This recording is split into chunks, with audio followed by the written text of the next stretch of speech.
इस जागरण का कार्यक्रम जो है वो सिर्फ इसलिए नहीं है कि आप सिर्फ रात भर जागते रहो और सिर्फ यहाँ डांस देखते रहो, गाने देखते रहो और घर जाके कल दूसरे दिन सब कुछ भूल जाओ।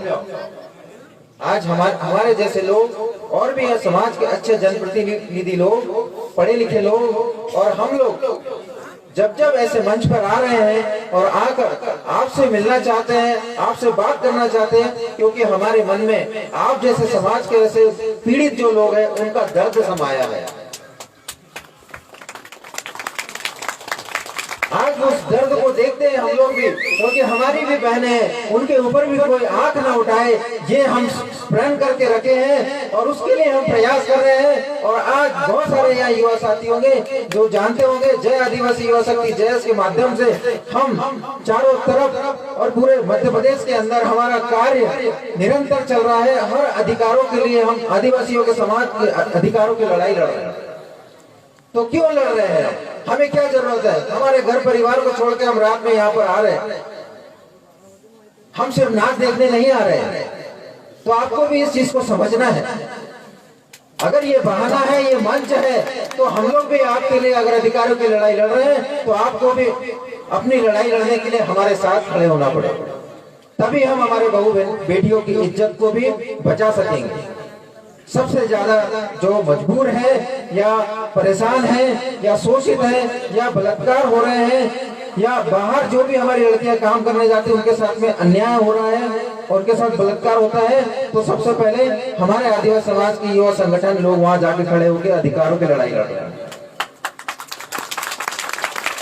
तो ये हमारे जहन में क्यों ऐसा खून उबाल कर रहा है?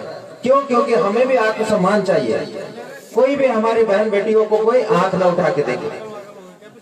तो हम जब भी ऐसे मंच पर पहुंचे, हमारे समाज के अच्छे अच्छे सामाजिक कार्यकर्ता और बड़े बड़े पढ़े लिखे लोग अब जब समाज के बीच आ रहे हैं, तो आपको उनको सहयोग करने के लिए हमारा साथ देना चाहिए। मैं निवेदन करूंगा, परेशानी मुश्किलें हमारे जीवन में भी आती है, आपके जीवन में भी आएगी, लेकिन उसके बाद भी हमको मिलकर लड़ना है और लड़ने के लिए हमको आगे बढ़ना पड़ेगा, चाहे उसके लिए हमें अपनी जान भी देनी पड़ेगी। तो मेरे सभी बड़े बुजुर्ग साथियों और मेरे प्यारे छोटे भाइयों बहनों, आप लोग भी इस चीज को समझे। आज हम लोग आर्थिक रूप से कमजोर हैं। हमारे घर में हर बार जब भी कोई सामान आता है तो हम दुकान में जाते हैं, तो हम हमारी दुकानों को क्यों ना खड़ा करें?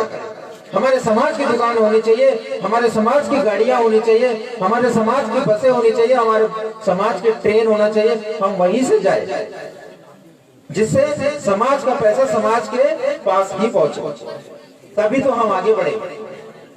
तो इस बात को भी समझने की जरूरत है। मैं बिल्कुल मान सकता हूं इस बात को कि अगर 100 में से 20 लोग भी अगर इस बात को समझ लेते हैं तो मेरा यहाँ आने का उद्देश्य पूरा हो जाएगा।